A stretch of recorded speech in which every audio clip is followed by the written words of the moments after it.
She never spoke during the entire flight. Passengers forgot she existed. But when F-16 fighter pilots desperately cried for help during a crisis, and deadly A-10 Thunderbolt aircraft roared into action, this silent woman revealed a shocking secret.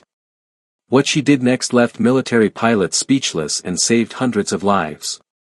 Before you watch full story, comment below from which country are you watching. Don't forget to subscribe for more amazing stories. The woman in seat 17B had not spoken a single word since boarding the aircraft 3 hours ago. Not one syllable had passed her lips during the entire flight from Los Angeles to Washington, D.C.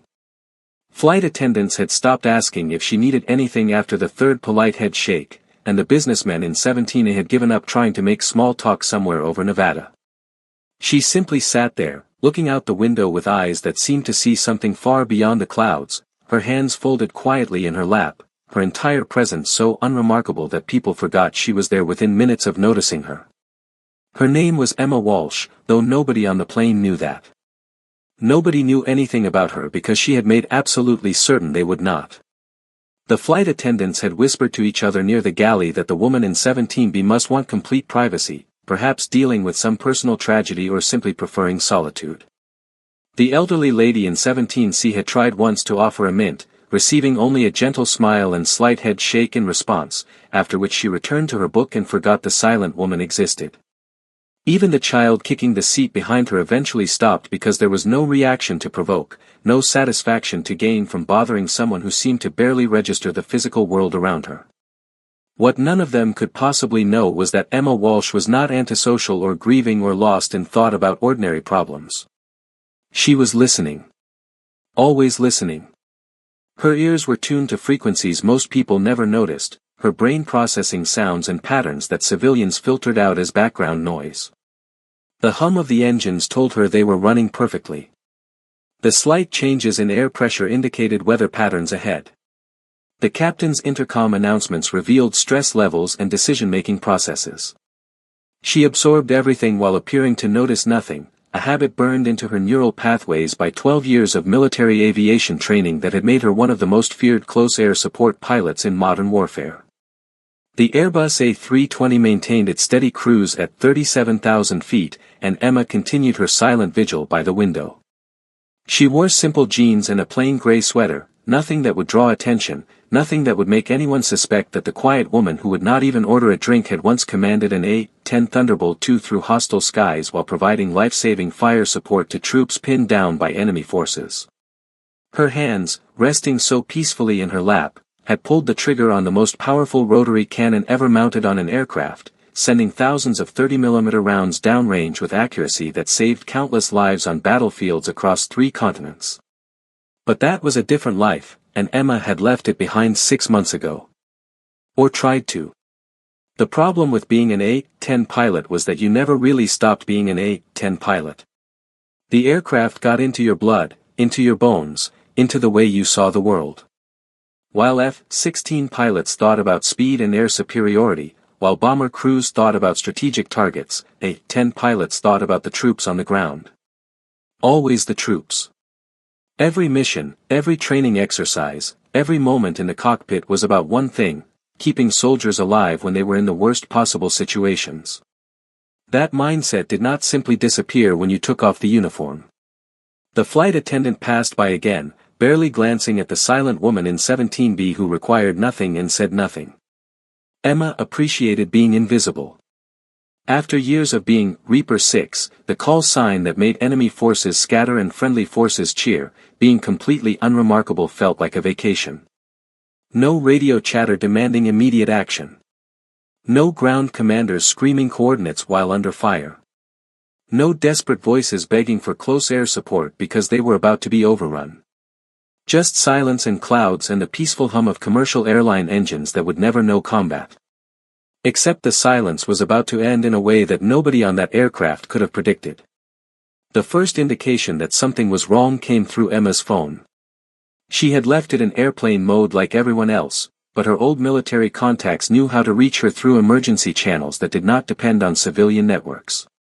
The phone vibrated once, then twice, then began displaying a series of encrypted messages that made her blood run cold.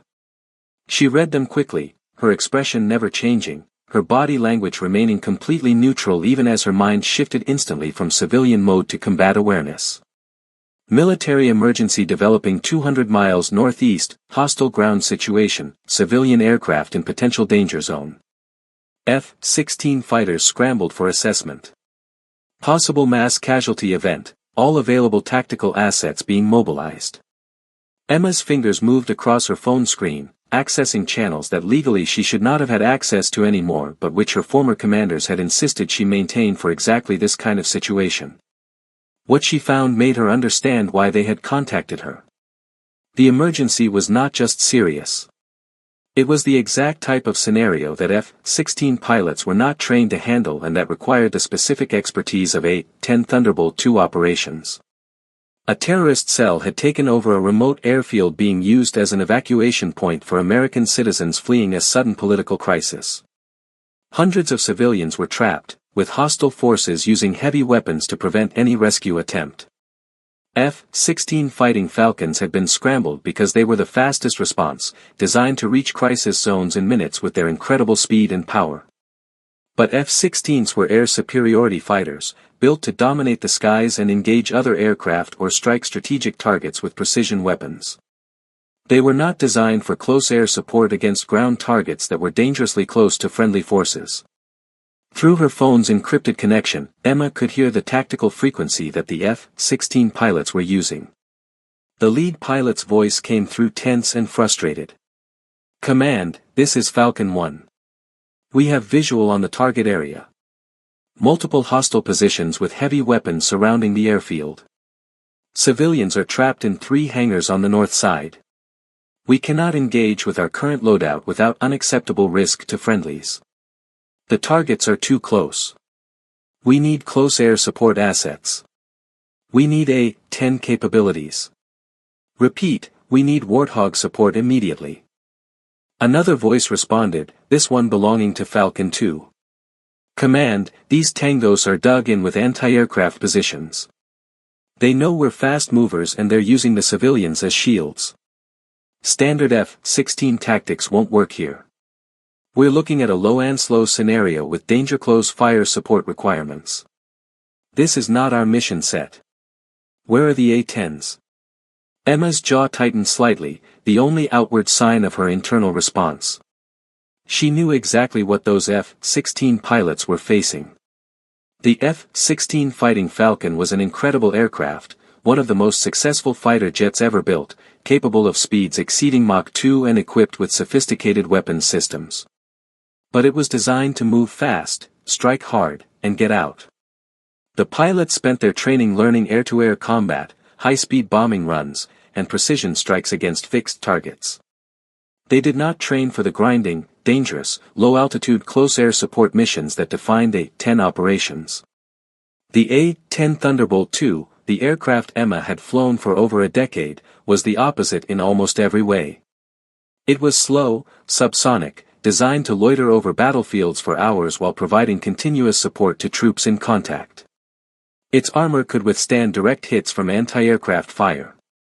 Its GAU-8 Avenger 30mm rotary cannon could destroy tanks, fortified positions, and enemy vehicles with devastating precision.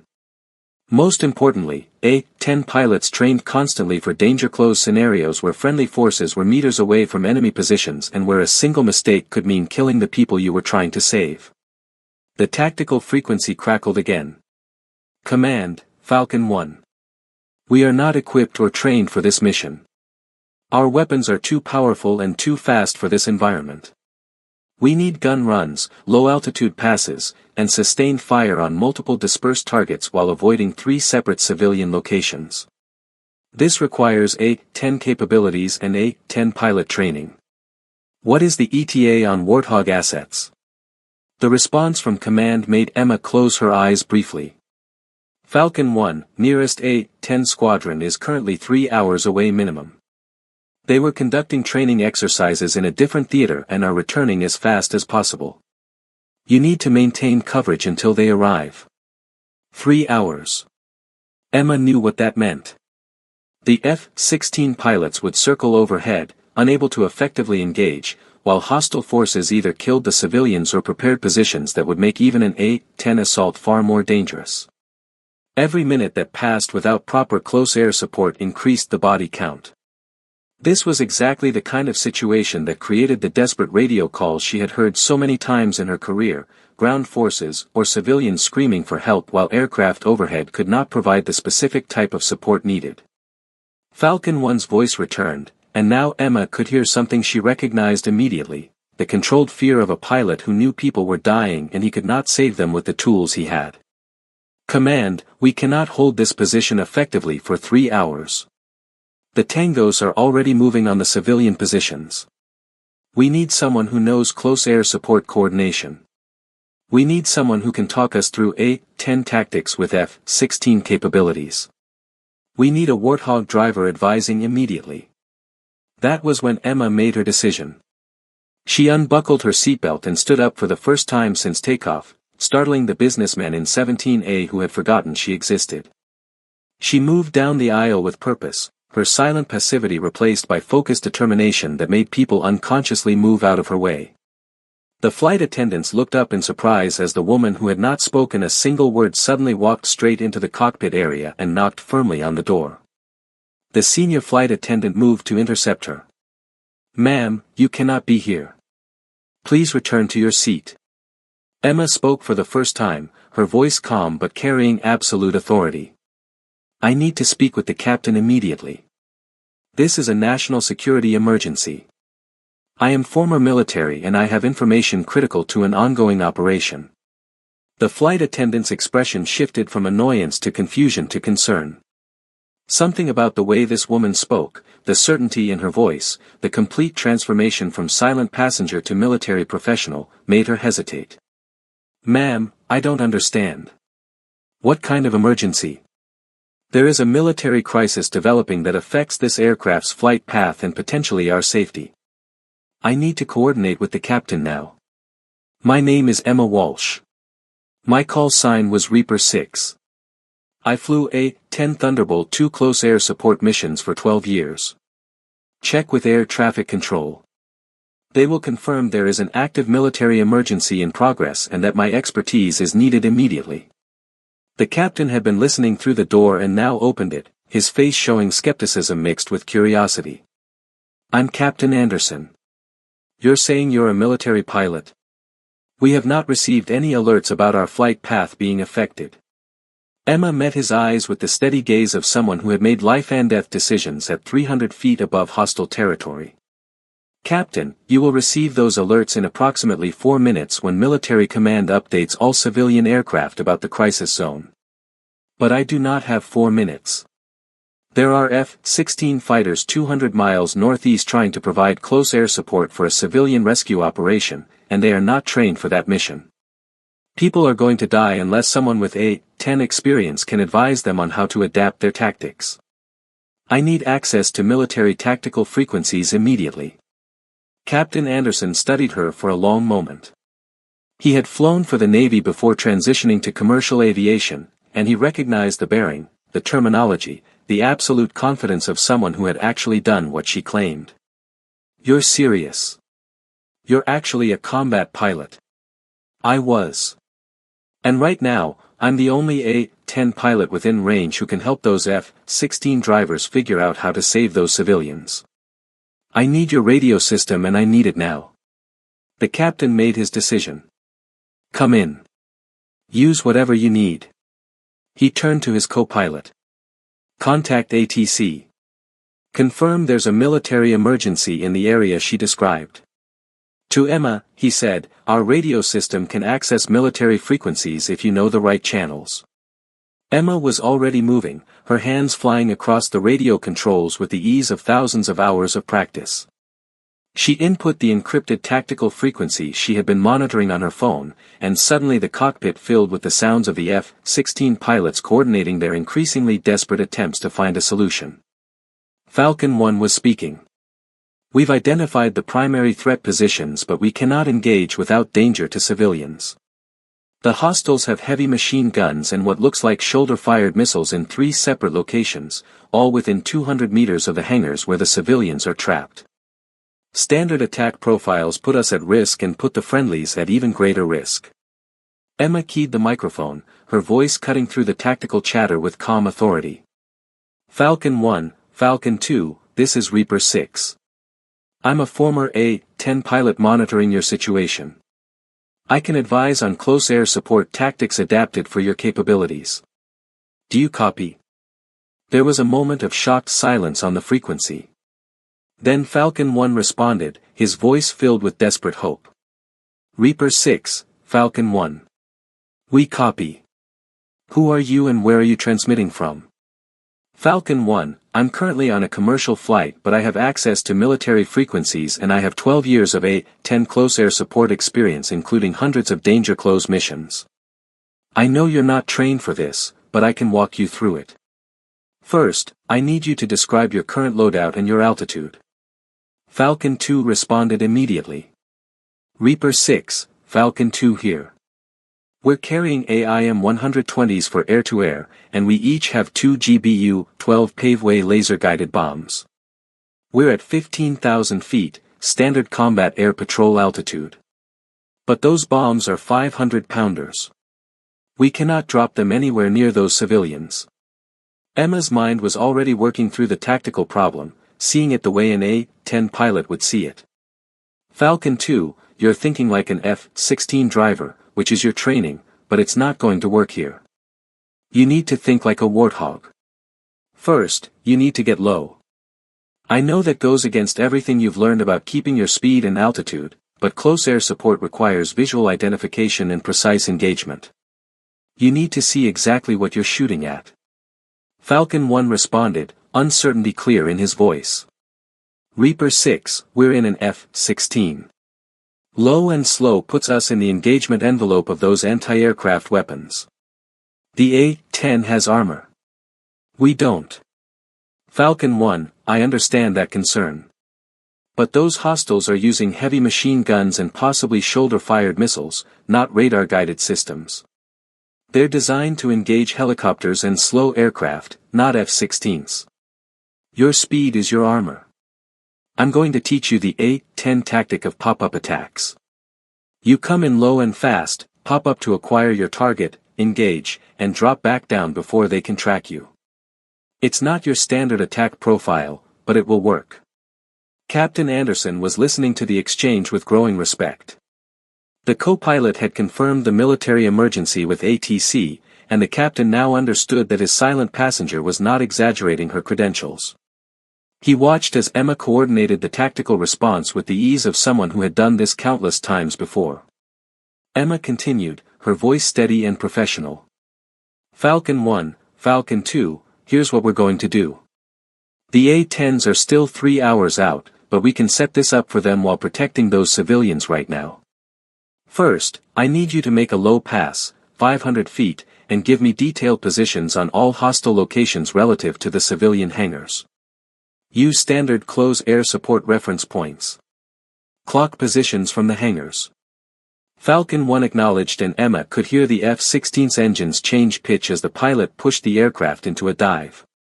Reaper 6, Falcon 1 descending to 500 feet. This feels wrong in every way, but I trust you know what you're doing. Falcon 1, you're doing fine. Remember, you have speed. They cannot track you fast enough to get a solid lock. Make your pass, give me the intel, and climb back to safety. This is reconnaissance, not engagement. The next 90 seconds were tense as Falcon 1 made his low pass. Emma could hear the concentration in his voice as he reported back. Reaper 6, I have 3 hostile positions. Primary threat is at the 2 o'clock position from the main hangar, approximately 150 meters out. Heavy machine gun in a fortified position. Secondary threat at 7 o'clock, 200 meters, looks like a technical vehicle with mounted weapons. Third threat at 11 o'clock, 100 meters, infantry with possible shoulder-fired missiles. Emma processed the information instantly, visualizing the battlefield in her mind the way she had done hundreds of times before. Good pass, Falcon 1. Now here's the problem you're facing. Those positions are danger close to the civilians, which is why you cannot use your GBU-12s. But you're thinking about those weapons wrong.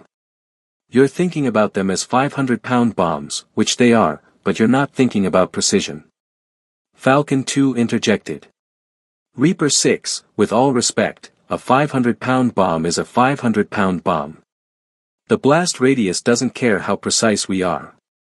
Falcon 2, you're partially right. But here's what I learned in the A-10 community. It's not just about the weapon. It's about the angle, the delivery, and the target selection. Those GBU-12s can be devastating or they can be surgical depending on how you use them. What's the construction of those hostile positions? Falcon 1 responded.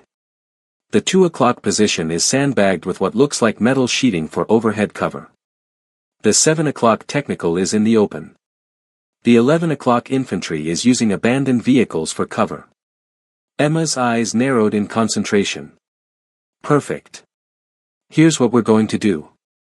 That technical at 7 o'clock is your primary target because it's in the open and furthest from civilians. Falcon 2, you're going to take that target with a single GBU-12. But here's the critical part, you're going to deliver it at a shallow angle, not a steep dive. Come in low, designate the target, and let the bomb impact almost horizontally. That will direct the blast energy away from the civilian position. There was a pause. Then Falcon 2 said, Reaper 6, that's not standard F-16 bombing procedure. We typically come in at a 45-degree angle or steeper for optimal accuracy. Falcon 2, I know it's not standard for you. But in the A-10, we learned that angle of attack matters as much as accuracy when you're danger close to friendlies. A horizontal impact will create a directional blast pattern. The fragmentation will spread outward from the impact point but the main blast energy will travel along the impact vector, away from the civilians. It's basic physics applied to tactical situations. Captain Anderson whispered to Emma, do you really think this will work? Emma did not take her eyes off the radio controls. Captain, I've seen A-10 pilots put 2,000-pound bombs within 50 meters of friendly forces using these exact principles. The F-16's laser guidance is actually more accurate than what we had in the Warthog. The physics work. The question is whether these pilots can execute. Falcon 2 spoke again, this time with determination replacing doubt. Reaper 6, Falcon 2. I'm setting up my approach now. Low altitude, shallow angle, horizontal impact on the technical at 7 o'clock, designating target. Emma listened to the tactical callouts as Falcon 2 lined up his attack. She could hear the stress in his voice, the uncertainty of doing something that went against his training. But she could also hear him trusting her guidance, following the instructions of someone who had done this type of mission more times than most pilots could imagine. Target locked. Weapon released. Tracking, impact in 5 seconds. The explosion came through the radio as a distant rumble. Then Falcon 1's voice, filled with amazement. Reaper 6, that was incredible. The technical is destroyed. The blast went almost perfectly horizontal. Minimal fragmentation toward the civilian position. How did you know that would work? Falcon 1, I've been doing close air support since before you learned to fly. The weapons are different but the principles are the same. Now we've eliminated the most dangerous threat and we've shown the other hostiles that you can engage effectively. That changes their tactical calculation. They thought they were safe using the civilians as shields. Now they know they're not. Falcon 2 added, Reaper 6, the remaining hostile positions are reacting. The infantry at 11 o'clock is moving away from the civilians, and the heavy machine gun at 2 o'clock has stopped firing. They're scared. Emma allowed herself a small smile. Good. Fear is a tactical advantage. Now here's what happens next. Falcon 1, you're going to make another low pass and I want you to use your cannon. Not to destroy anything, but to make a statement. Falcon 1 sounded confused. Reaper 6, the F-16's M61 Vulcan is a 20mm. It's designed for air-to-air combat, not ground support. The A-10's GAU-8 is 30mm and specifically designed for ground targets. Falcon 1, I know your cannon is not the Avenger. But it will work for what we need. The hostiles don't know the difference between 20mm and 30mm when it's screaming past their positions. You're going to make a gun run on the 2 o'clock position, but you're going to deliberately aim your rounds to impact 50 meters in front of their position. You're not trying to kill them. You're showing them that you have the accuracy to kill them whenever you choose. It's psychological warfare. Captain Anderson leaned closer. That's brilliant.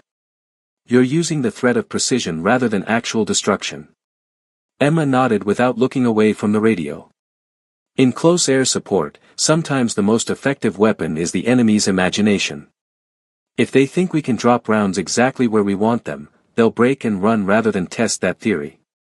Falcon 1 was already setting up his approach. Reaper 6, Falcon 1 commencing gun run on 2 o'clock position. Low altitude pass, 50 meters forward of target position, full burst. The sound of the F-16's cannon firing came through the radio like a buzzsaw, shorter and higher pitched than the deep roar of the A-10's GAU-8 but still terrifying to anyone on the receiving end. Falcon 1 pulled up and reported, rounds on target, 50 meters forward as instructed. The hostile position is Reaper 6, they're running. The machine gun crew just abandoned their position and they're fleeing south away from the civilians.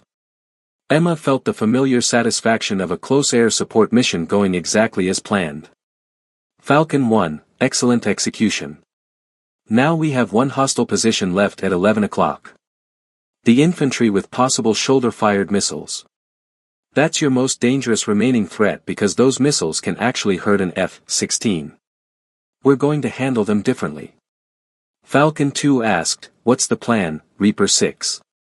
Falcon 2, you're going to orbit overhead at 15,000 feet and keep your laser on that 11 o'clock position. Don't attack, just paint them with your targeting laser.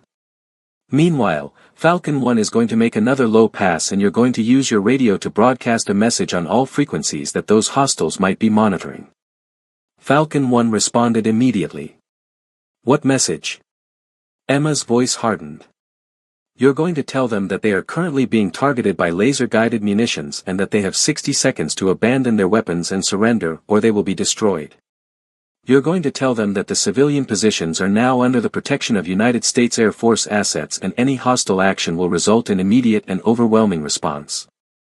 You're going to tell them that A-10 Thunderbolt II aircraft are inbound and that if they're still in position when the Warthogs arrive, they will experience the full capability of the GAU-8 Avenger cannon.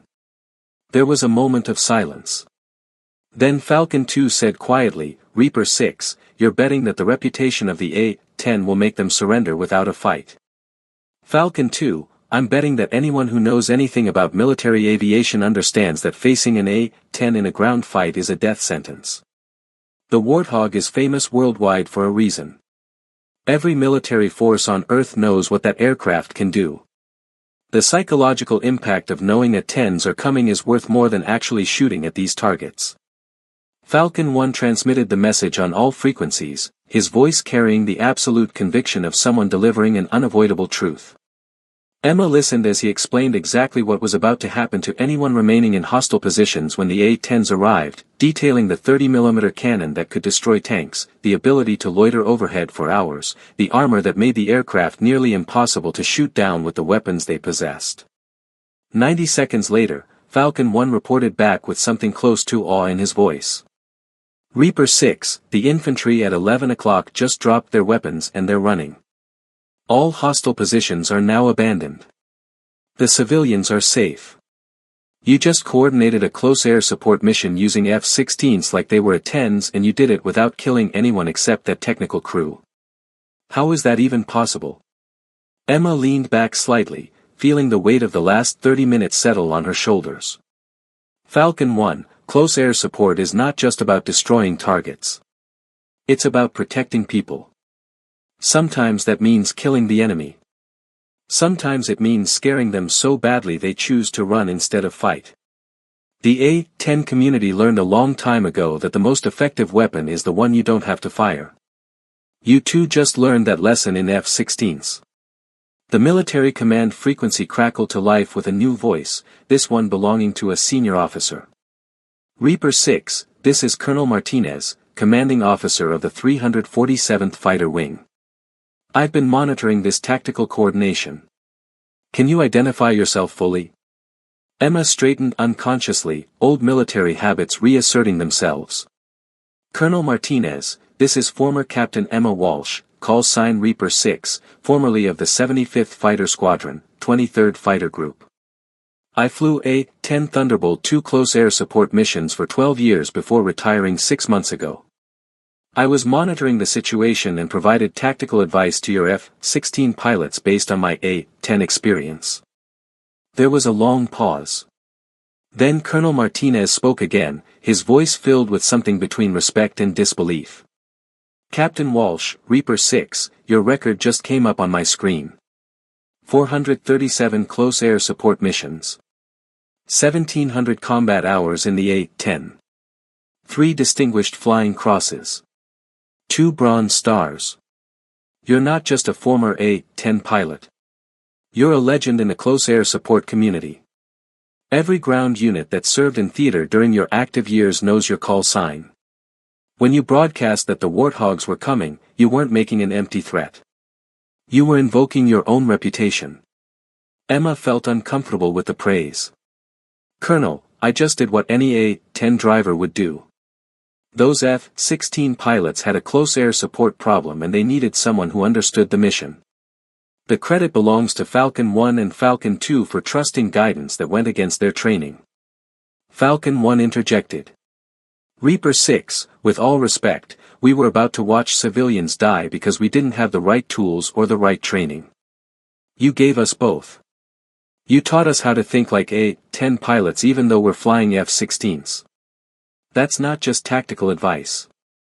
That's combat aviation education compressed into 30 minutes of radio transmission. Colonel Martinez spoke again. Captain Walsh, where exactly are you transmitting from? Your signal is coming from a civilian aircraft.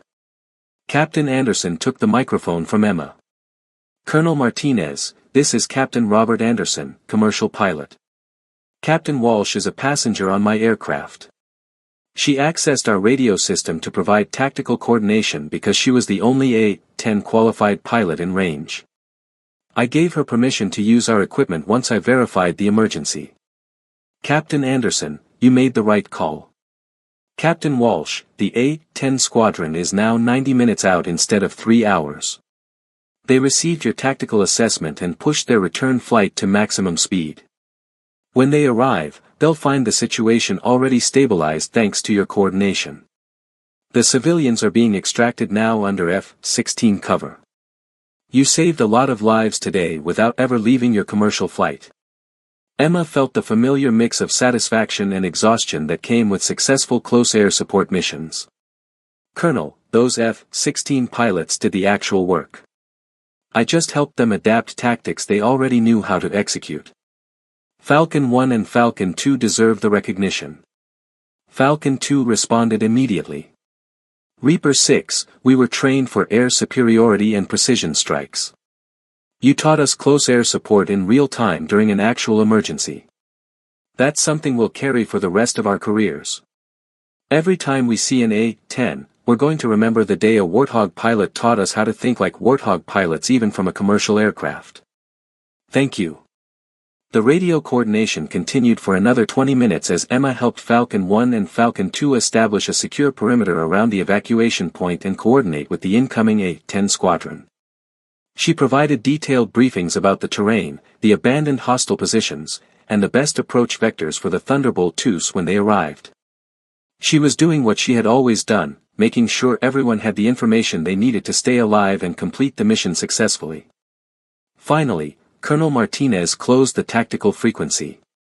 Reaper 6, we have control of the situation now. The civilians are safe, the A-10s are inbound to establish permanent coverage, and your tactical coordination has been logged as a significant contribution to this operation.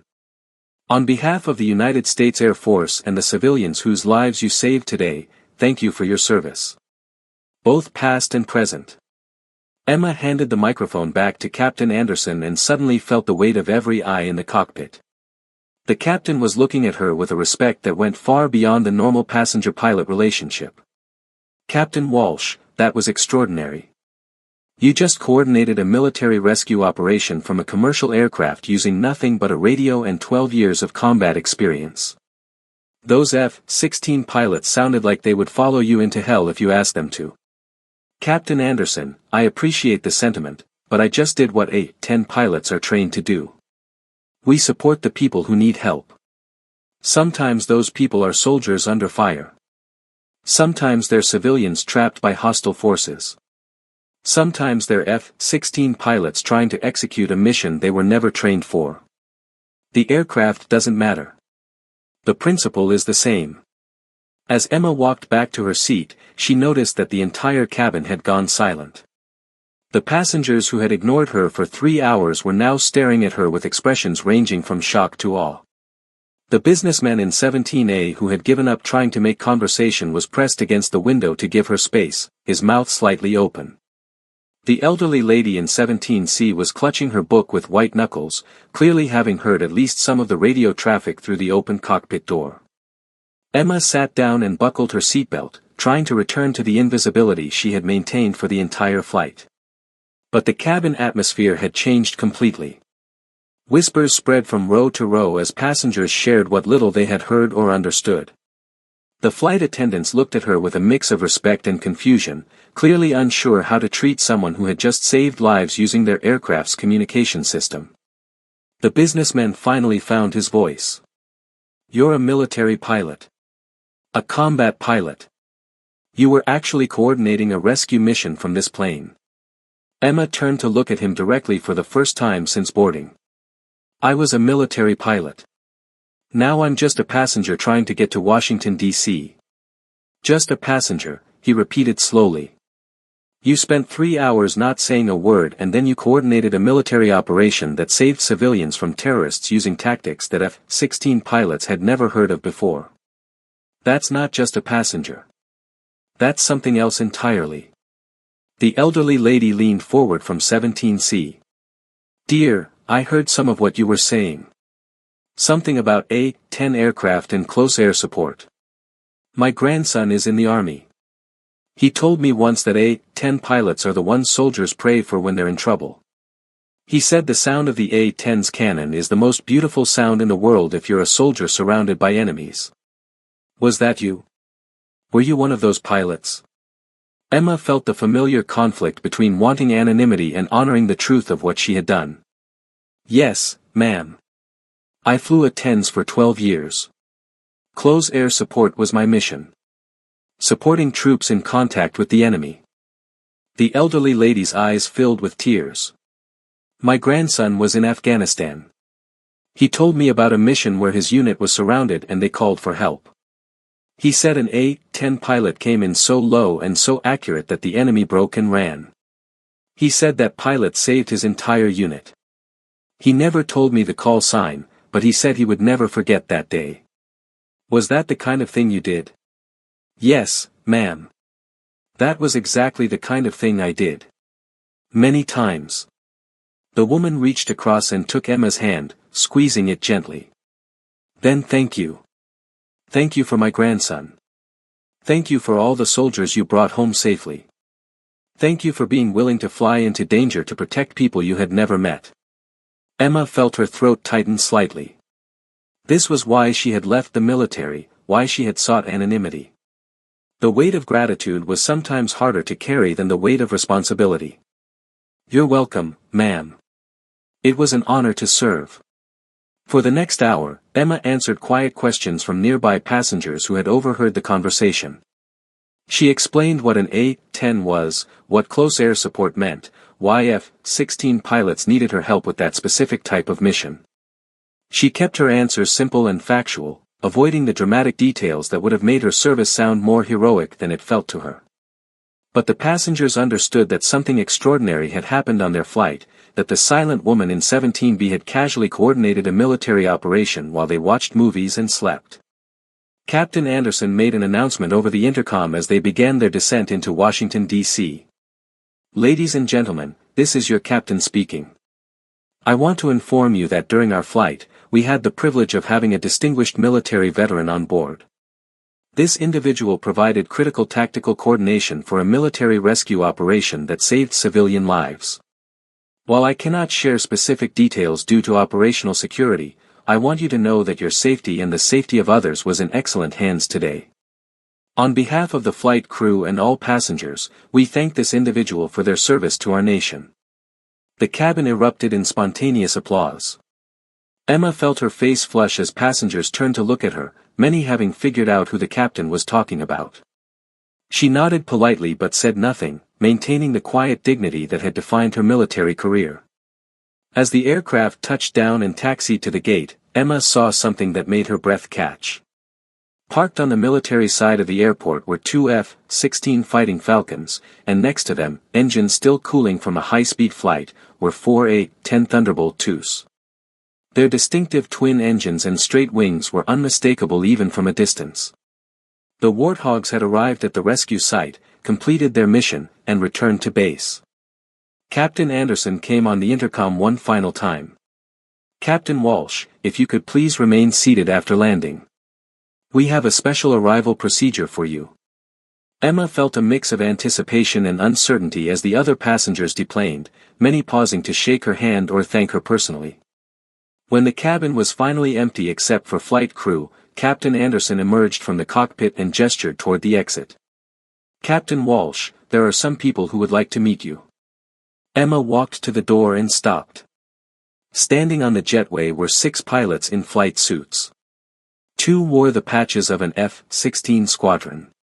4 wore the distinctive patches of an A-10 unit, complete with the fierce Warthog emblem that made the aircraft famous.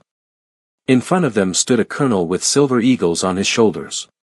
Colonel Martinez stepped forward and saluted. Emma automatically returned the salute despite being in civilian clothes. "Captain Walsh, Reaper 6. On behalf of the United States Air Force and the civilians you helped rescue today, I wanted to personally thank you. Your tactical coordination allowed our F-16 pilots to successfully protect evacuation operations using adapted close air support techniques. The A-10 squadron arrived to find the situation stabilized and ready for their specialized capabilities. Your expertise bridged a critical gap in our response." One of the F-16 pilots, a young man with captain's bars, stepped forward. "Ma'am, I'm Falcon 1. Captain Jake Morrison. I just wanted to shake your hand and tell you that you taught me more about close air support in 30 minutes than I learned in my entire tactical training. You helped me save lives using an aircraft that was never designed for that mission. I'll never forget that." The second F-16 pilot, also a captain, added, "Ma'am, Falcon 2, Captain Sarah Chen. You were right about everything. The angles, the psychology, the tactics. When we train from now on, we're going to remember that sometimes you have to think beyond your aircraft's primary mission. You showed us that an F-16 can do close air support if the pilot understands the principles. Thank you for that lesson." Then the A-10 pilot stepped forward, and Emma felt a rush of emotion seeing the patches and insignia she had worn for so many years. The lead pilot, a lieutenant colonel, extended his hand. "Captain Walsh, I'm Lieutenant Colonel James Rodriguez, commanding officer of the 75th Fighter Squadron. Your old squadron, ma'am. We still tell stories about Reaper 6. When we got the call that you were providing tactical coordination from a commercial aircraft, using F-16s like they were Warthogs, we pushed our birds to maximum speed to get there. We wanted to see the mission you set up. It was perfect, ma'am. Textbook close air support principles applied to a completely different aircraft. You represented the A-10 community with honor today." Emma felt tears threatening for the first time. Colonel Rodriguez, those F-16 pilots did the hard work. They trusted guidance that went against their training and they executed perfectly. The credit belongs to them. Ma'am, with respect, the credit belongs to 12 years of A-10 experience that you compressed into a real-time tactical lesson. You proved today that close air support is not about the aircraft. It's about the principles, the mindset, the absolute commitment to protecting people on the ground. That's what makes an A-10 pilot, and that's what you'll always be, no matter what aircraft you're flying or what seat you're sitting in. Colonel Martinez handed Emma a small box. Captain Walsh, this is not official yet, but I've been authorized to present you with a letter of commendation for your actions today. The formal award will follow through proper channels, but I wanted you to know that your service did not end when you took off the uniform. You proved today that Reaper 6 is always on call when lives are at stake. Emma accepted the box but could not find words to respond. The colonel continued, Captain Walsh, I also have a question for you. The Air Force is always looking for experienced close air support pilots to serve as tactical coordinators and trainers. Your knowledge is invaluable, and what you demonstrated today shows that you can teach these principles to pilots from any airframe. Would you consider returning to service in an advisory capacity? We need people who can think like you think, who can see solutions that save lives instead of just destroying targets. Emma looked at the pilot standing before her, then at the A-10s visible through the terminal windows. She had left the military seeking peace and anonymity.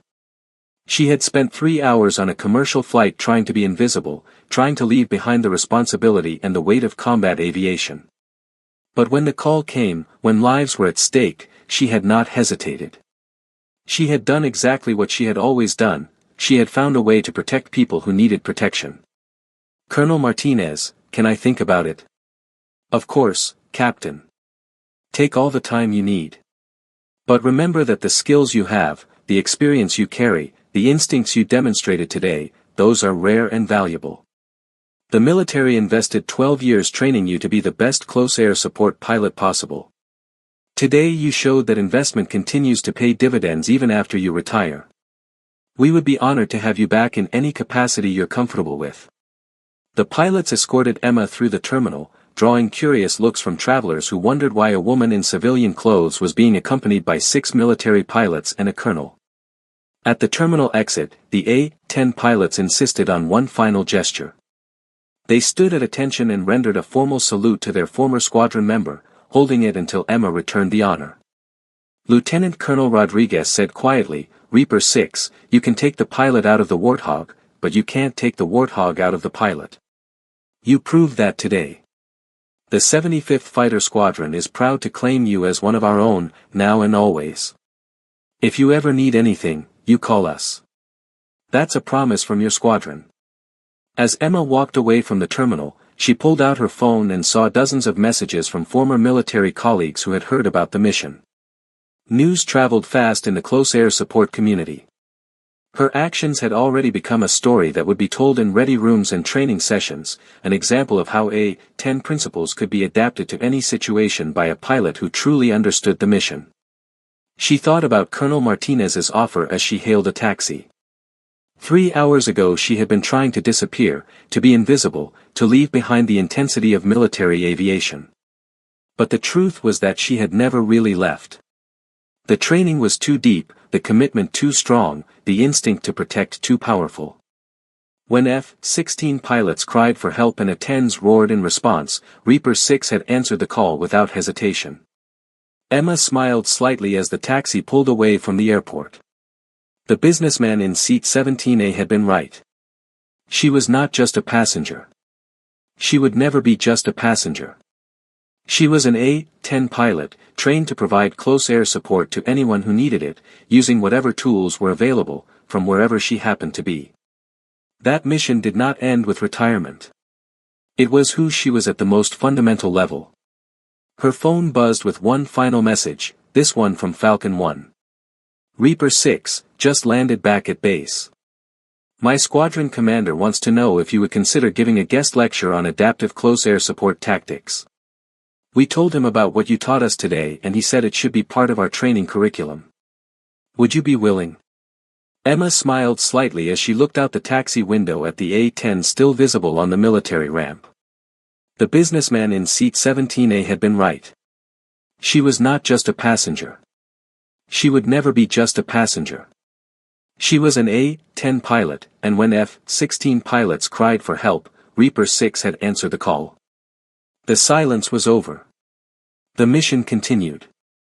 And somewhere over a battlefield she had never physically visited, civilian lives continued because a quiet woman on a commercial flight remembered that A-10 pilots never stop being A-10 pilots, no matter where they sit or how much time passes.